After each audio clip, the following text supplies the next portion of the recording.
Hi everybody, welcome to my tutorial on why exercise won't make you thin. I'm first going to give you a short intro into why I wrote this topic and recorded this tutorial and of my own experiences. Then I'm going to take a look at a very interesting study on weight control. Point 3, we're going to compare the calorie cost of exercise versus daily activities. Point 4, we'll look at the calorie values of various foods when compared to exercise. Then I'm going to conclude with some new guidelines and key takeaways from this tutorial. Let me tell you about my own experiences. I normally weigh myself every Saturday afternoon after my workout. I weigh myself at the same time under the same conditions for consistency. Saturday afternoons are a good time for me because it's the end of the week, and besides I have my cheat meal on Saturday nights, so I would definitely weigh heavier on Sunday. So I jump on the scale and lo and behold, I weigh the same. Now my weight has been the same for months, even though I do 40 minutes of cardio and an hour of weight training 6 days a week. How can this be? What am I doing wrong? I even have my Exerspire on, and I know I'm burning 3,700 calories a day, which is my target. After experiencing the same results for months and months, I came to the conclusion that exercise is not a weight loss plan. Exercise by itself will not make you thin. The basic problem with exercise is that it burns very little calories when compared to food calories. So basically the work that you do in the gym can be negated very easily. The other problem with exercise is that it makes you hungry. Here's a very interesting study on weight control. I actually discovered this study after I experienced the same results myself. Now this study was done on 464 women who didn't exercise regularly. They were divided into 3 groups. Group number 1 was asked to just exercise. Group number 2 was asked to cut back on calories, no exercise. And group 3 was asked to exercise and cut back on calories. Now if you take a look at group number 1, which just exercised, they lost a total of just 1 kilogram. Group 2, who just cut back on calories and did not exercise, lost a total of 8 kilograms. And group number 3, who cut back on calories and exercised, after 6 months lost a total of 10 kilograms. So as you can see from this study, exercise by itself has very little effect on weight control. In actual fact, dieting only, the people that dieted lost almost as much weight as the people that dieted and exercised. So this just goes to prove that exercise by itself is not a good form of weight control. And I've obviously explained to you in the previous slide, and I'm going to explain to you in the next slides why this is the case. So let's analyze the groups. The reasons why the ladies in group 1 who only exercise hardly lost any weight is quite obvious.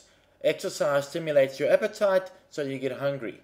So you unconsciously eat a little bit more.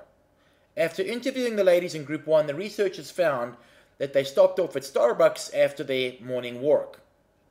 So the hour it took them to burn 200 to 300 calories was negated in the time it took them to scoff down the muffin. They also find that people like to reward themselves after they exercise, so they tend to eat a little bit more. In this section, we'll explain the concept of exercise versus daily activities, and you'll see why daily activities is far more important than any exercise plan. Total daily energy expenditure is 2,500, which means this person burns 2,500 calories a day. It's a female. Her resting metabolic rate is 1.4, which means she burns 1.4 calories per minute while sitting. Her sleeping metabolic rate is 1.1 calories a minute. And her total daily energy expenditure is 1.7 calories a minute, which means if you divide out the entire day, it works out to 1.7. This subject weighs 65 kilograms. She exercises daily, and she struggles to control her weight. Now, she's one of those people that believe she has a slow metabolism. She only moves when necessary at work and while performing work and other common daily activities. So let's take a look at the chart. As you can see, she probably wakes up at about 6 a.m. Okay, she burns a little bit of calories while rising and getting ready for work. Then obviously a little bit of driving, which is sitting again, then walking into the office, and then as you can see until about 12, she probably sits at her desk all day. Then she gets up and she burns a little bit of calories when she goes to the gym, that peak in the middle. Then she gets back to the office, sits around for a couple hours. Maybe she burns a bit of calories when she gets up from her desk to go to the bathroom or whatever. And then obviously some more calories when she goes home, driving, walking to her car, etc. When she gets home, she probably sits on the sofa watching TV, and then she goes to sleep around about 11 o'clock.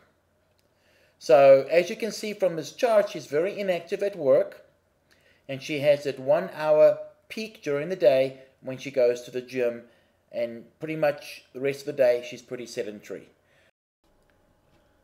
Here's the second example of exercise versus daily activities. This is subject 2. Her total daily energy expenditure is 3,282 calories a day. She burns quite a bit more than subject number 1. Her resting metabolic rate is 1.4 calories a minute. Her sleeping metabolic rate is 1.1 calories a minute. And her total daily energy expenditure is 2.3 calories per minute.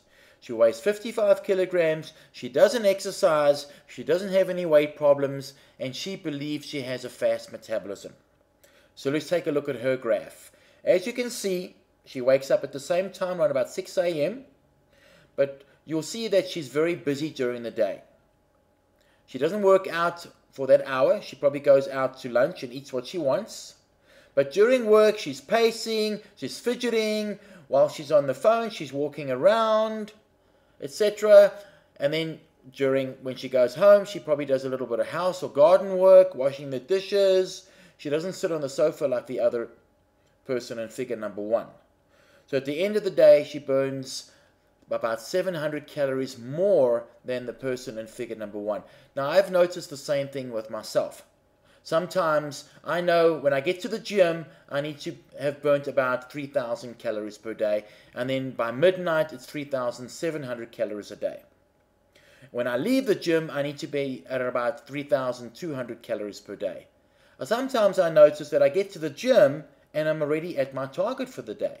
So basically, I could actually just skip gym and go home. On other days, I get to the gym and I'm far from my target. Now, obviously, what is the difference there? The difference is my daily activities. Certain days I sit a lot. If clients cancel, then obviously I don't burn nearly as many calories.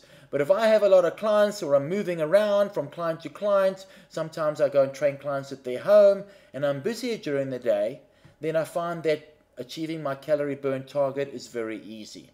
So as you can see from these two charts, a 1 hour exercise program a day is not going to make up for a sedentary job. So if you do have a sedentary job, you basically have to exercise a lot more or you have to eat a lot less. This next slide is quite scary. When you compare the calories in food compared to the amount of exercise you need to burn it off, you see something startling. Let's take a look.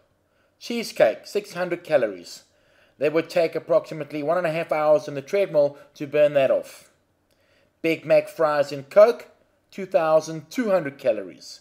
That's approximately 6.1 hours on the treadmill to burn that off. Cappuccino, and people think cappuccinos are free. No, they're not. Approximately 31 minutes on the treadmill to burn that off. Mug and bean muffin, and as you know, they're pretty large. 700 calories. Approximately 2 hours on the treadmill to burn that off. Fortunately, this survival mechanism has allowed the human race to survive through bouts of famine. New guidelines. In 2007, the American Academy of Sports Medicine and the American Heart Association issued new guidelines for weight control through exercise. It proposed that you need to do 90 minutes of vigorous daily exercise. This is not even for weight loss, just weight control, which means maintaining your weight. This is obviously unrealistic for most people if they want to keep their jobs or their marriages. Even after the explosion of the fitness industry, where gyms are literally opening daily, gym equipment sales are at an all-time high, and people have personal trainers more than ever before. Society is at its fattest ever in history. The old adage is true once again. You are what you eat. And finally, the conclusion. If you ever want to lose weight, you're going to have to change your eating habits. My message has always been clear and to the point. Eat less, move more. In today's world, we have become a sedentary society, so going to gym or exercising daily is essential. But if you want to effectively lose weight, you're going to have to eat healthy as well.